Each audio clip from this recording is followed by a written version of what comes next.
et qui va patronner toutes les activités de la paroisse où il a été affecté. Nous n'ignorons pas qu'un démon a pour mission de nuire à l'homme. Il s'efforcera d'inculquer la fausse doctrine aux adeptes de cette religion, et de les exciter à toujours multiplier péché sur péché. Sous les draps qui recouvrent l'autel doit normalement figurer cette pierre blanchâtre. Avant de célébrer la messe, tout prêtre doit baiser cette pierre. Le but de ce baiser est d'amener les assistants à croire sans contestation tout ce qu'il leur dira, par la puissance magique qui se trouve dans cette pierre.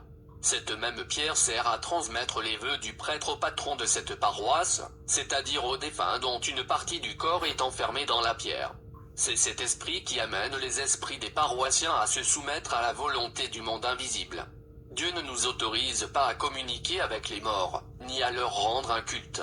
Lorsqu'ils sont poussés dans cette idolâtrie, ils profanent sans cesse le nom du Sauveur. Si la vérité biblique sur cette question, Dieu n'est pas le Dieu des morts, mais des vivants. Vous êtes grandement dans l'erreur. Marc 12h27. Dieu n'a pas besoin des morts pour transmettre son message aux hommes. Ceci est confirmé dans Luc 16 2.27-31, lorsque le riche demande que Lazare mort revienne prévenir ses frères. La réponse d'Abraham est catégorique. Dieu n'a pas besoin des morts pour parler aux vivants. Il convient de noter que, tout au long de ma mission ecclésiastique à la tête de la paroisse Saint-Bruin-Haut, j'ai découvert que la messe n'est rien d'autre qu'un acte magique. Je le dis en tant que pratiquant. La succession du pape Paul V et la correction de la Bible en 1978, nous assistâmes à une grande réunion dans le monde invisible, pour élire un successeur au pape Paul V. Ceci fut fait, et nous votâmes pour Jean-Paul Ier. Lors de son intronisation, celui-ci reçut la mission de modifier la Bible, en enlevant les passages suivants. 1 Corinthiens 6 2.6-16, 2 Corinthiens 6 2.14-17, et le livre de l'Apocalypse tout entier. En outre, il devait travailler à former une unité avec tous les païens, les missionnaires et les pasteurs, et les chrétiens de toutes les confessions religieuses, pour mieux combattre celui qu'ils appelaient le Grand. C'est ce mouvement d'unité que l'on appelle aussi œcuménisme. Le pape Jean-Paul Ier n'accepta pas facilement la correction de la Bible. C'est ainsi que Lucifer le jugea incompétent et l'élimina. Le monde eut beaucoup de prétextes pour justifier sa mort. Son successeur Jean-Paul I, ayant accepté la mission, fut intronisé et nanti de grands pouvoirs. Je reçois une promotion pour récompense de tous les tristes exploits que j'avais accomplis. Il m'avait été accordé de me construire toute une cité, baptisée Cité du Paradis, dans laquelle je devais vivre et exercer toutes mes activités. Cette cité devait en particulier comporter une usine textile, un supermarché, et ce Tera. Les années s'écoulaient, et je dissimulais mes activités occultes sous le trafic des diamants.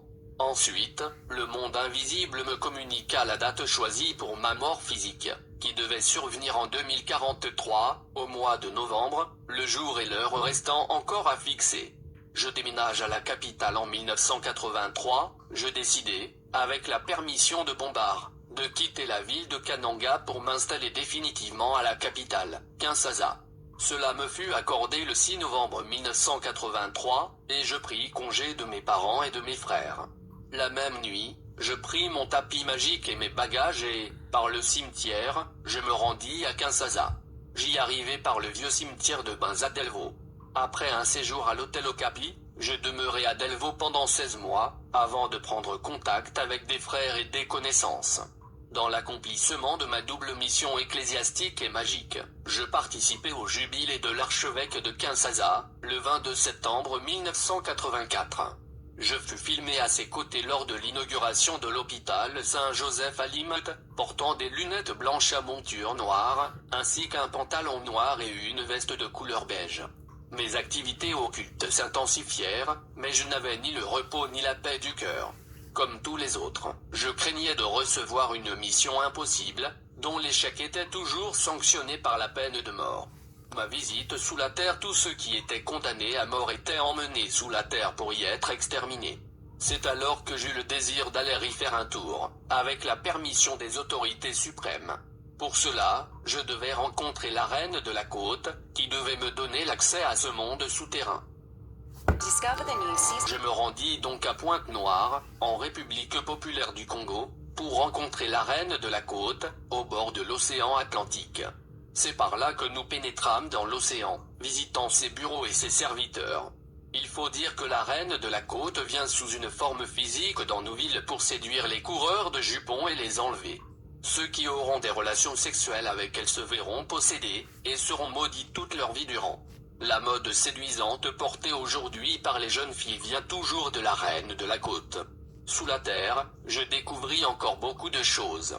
Il y avait là des usines où les gens étaient affairés à créer des modèles de belles voitures ou d'appareils de luxe. Lorsque les modèles sont prêts, ils les amènent sur Terre pour les construire.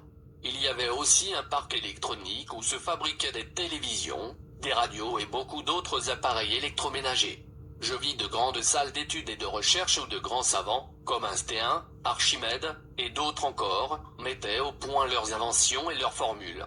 Je visitais également un complexe composé de 3 chambres, la chambre noire, où l'on exécute les victimes, la chambre intermédiaire, où l'on met la victime sous presse pour extraire l'eau de son corps.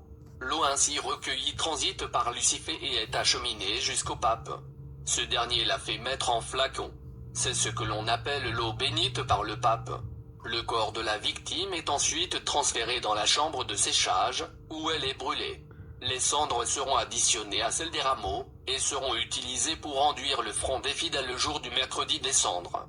Je restai sous terre 2 semaines, pour me familiariser avec ce milieu, puis je regagnai la terre. Je ne quittais pas Lucifer.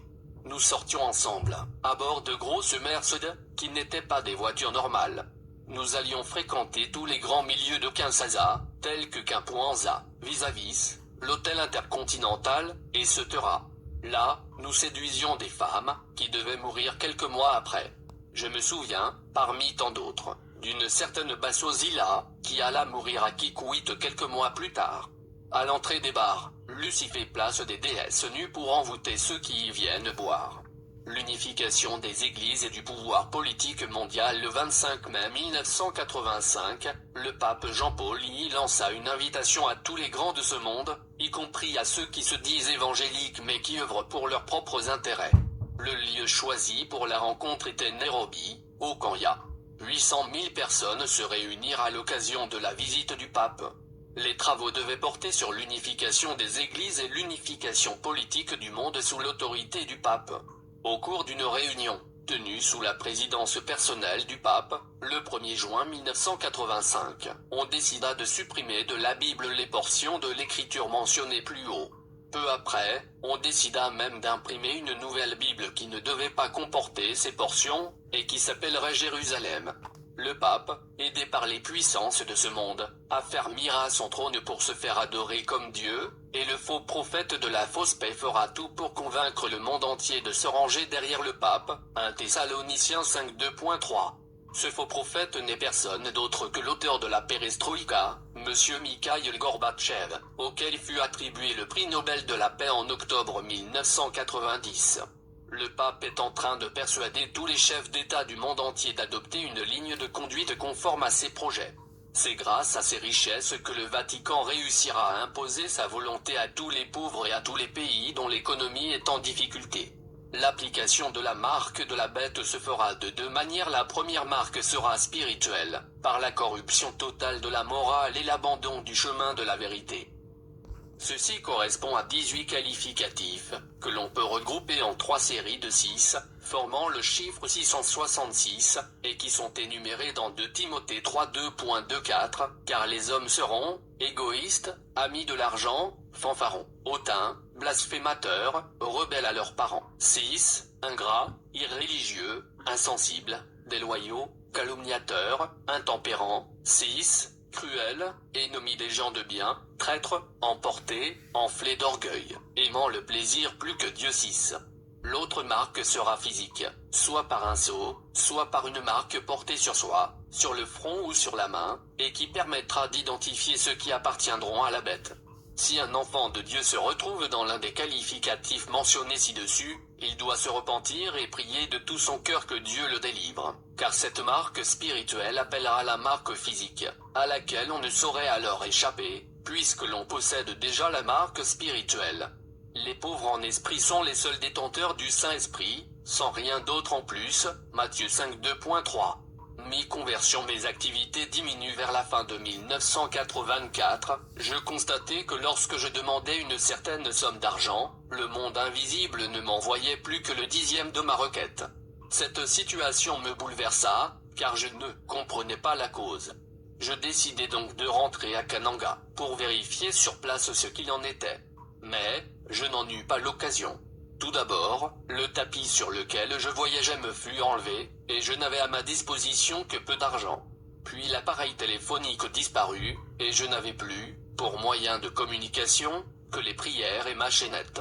Une nouvelle destinée au début du mois d'août 1985. Je rendis visite à un cousin dans la zone de Ngaba, au degré 20 de la rue Kingulu. Son épouse me demanda de l'accompagner à une réunion de prière. J'ai introduit la croix de ma chaînette dans ma bouche pour demander l'accord de Bombard. Il m'interdit d'y aller. J'inventai donc une raison et m'échappai, feignant d'être très pressé. Mais je lui promis de l'accompagner une prochaine fois. Une semaine plus tard, je passais encore par là, et ma belle-sœur me relança son invitation. Je déclinai une fois de plus l'invitation, après avoir consulté Bombard. Encore de passage, elle insista à nouveau. Ce jour-là, Bombard ne me répondit pas après consultation. Je décidai donc de l'accompagner. Il était 16h30 quand nous arrivâmes ensemble au degré 42 de la rue Kaziyama, toujours à Ngaba. Lorsque nous entrâmes dans la parcelle, nous trouvâmes des jeunes gens chauffant les tambours, des papas et des mamans qui attendaient le début de la réunion en lisant silencieusement leur Bible. Désolé de voir dans quel milieu je me trouvais, je reprochais à ma belle-sœur de m'avoir ridiculisé en m'amenant au milieu de profanes. Je restai vers l'entrée de la parcelle, et commençai à sonder spirituellement le milieu où je me trouvais. Mais je ne parvenais pas à entrer en contact avec le monde invisible pour pouvoir me situer. À 17h, tout commença, chant, intercession. Je m'obstinais toujours à tenter de savoir ce qu'il en était exactement, mais en vain.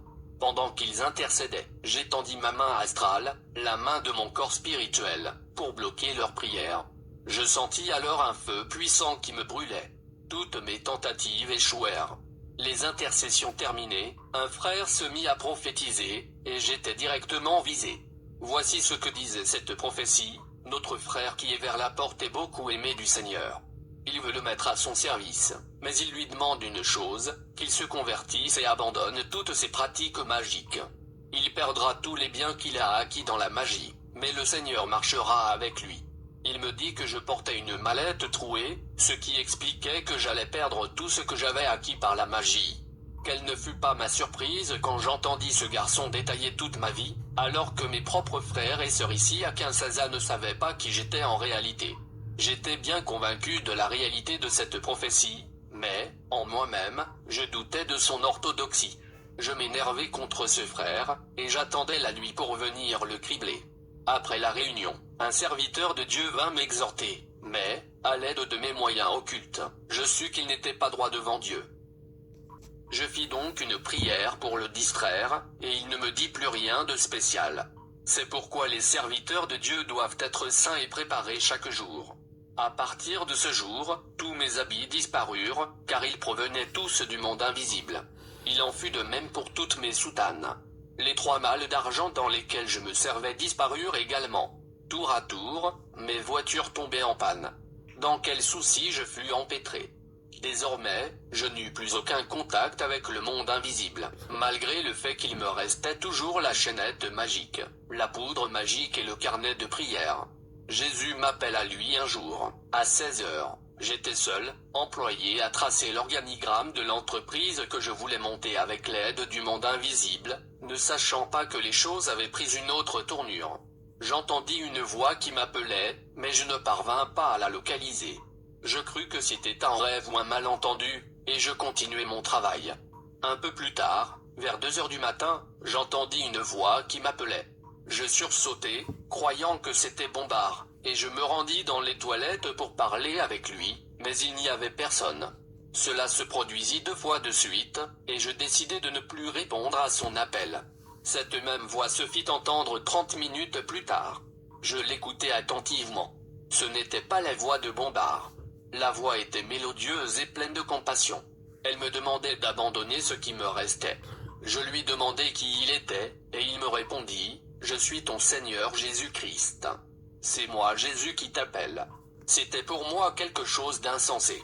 Parler avec Jésus-Christ. Par où pourrais-je bien commencer?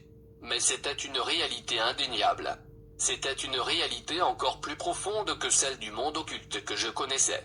Jamais je n'avais entendu dire que Jésus parlait aux humains, depuis qu'il était monté au ciel. Je fus tourmenté cette nuit-là, essayant de comprendre, mais sans succès. J'invoquai Bombard, mais je ne pouvais plus entrer en contact avec lui. Je ressentis une angoisse certaine, mais elle fut dissipée sans que je sache comment. Lors de ma prochaine rencontre avec ma sœur Thérèse, elle me donna l'adresse de l'église de Bandal, au N-39 de la rue Kiinkola. Je passai vérifier l'information, et je trouvai des gens en pleine prière, mais je rentrai chez moi. Le lendemain, je m'y rendis, et la parole de Dieu qui fut prêchée ce jour-là me toucha. Cette prédication du frère Biao Etu décrivait la manière dont le prophète Élie avait arrangé le bûcher et invoqué l'Éternel pour consumer l'offrande, 1 Roi 18:30-40. Je persévérai dans la prière et, au mois d'octobre 1985, je reçus une lettre de mon petit frère de Kananga, me signifiant que ma parcelle du quartier de l'hôpital avait été confisquée par un prétendant acquéreur, et m'invitant à retourner à Kananga pour trouver la solution au problème. Je compris que c'était toujours la première prophétie qui s'accomplissait. Puis ce furent mes lunettes magiques qui disparurent, elles se trouvaient ce jour-là chez le frère Badibanga. Quand il vint me dire qu'il avait perdu mes lunettes, je ne lui dis rien, sachant bien sûr ce qui s'était passé. La même année, lors du service de repentance qui se tint à Bandal, je jugeais inutile de garder les objets qui me restaient, et j'allais sincèrement remettre à un frère ma chaînette et mon carnet de prière. Et ce fut ma rupture avec la magie. Quelques mois plus tard, mon père m'écrivit pour me dire que mon épouse avait déserté le foyer conjugal, abandonnant les enfants à eux-mêmes. 1 an de combat pour ma délivrance, j'étais complètement dépouillé, pour recommencer ma vie à zéro. Ce ne fut pas facile à supporter, mais la main de Dieu fut constamment sur moi pour m'épargner le pire. Je fus suivi par un groupe de prière situé dans la zone de Bandalongwa où je reçus ma délivrance complète. Elle dura 1 an. Lorsqu'un sataniste quitte son maître, ce dernier fait tout pour freiner ses activités, le faire renvoyer de son travail, et lui envoyer des mauvais sorts ou des maladies, par l'intermédiaire de ses démons. Ces derniers lui suggèrent aussi d'abandonner le Seigneur, qui, d'après eux, est la cause de tous ses malheurs. Je suis passé par toutes ces épreuves. J'ai passé des jours entiers sans rien à me mettre sous la dent, et tous ceux qui pouvaient me secourir me fermaient leurs portes. Je n'avais même plus de chaussures ni de pantalons convenables. Le diable voulait me laisser croupir dans la misère. Pendant ce temps, mon intelligence fut colonisée par les démons, qui me rappelaient mon bonheur passé, et me suggéraient de réintégrer leur camp. J'ai dû demander le secours des frères, qui se sont sacrifiés pour moi dans la prière pour combattre cette oppression. Pendant cette période de grande persécution, le diable et ses acolytes étaient résolus à me tuer, craignant la divulgation de tous leurs secrets. Des milliers de démons m'attaquèrent même physiquement, et me menacèrent de mort. Mais grâce soit rendue à notre Seigneur Jésus-Christ, qui m'a gardé dans sa main. Le sourire commença à revenir sur mes lèvres, quoique n'ayant aucune ressource financière.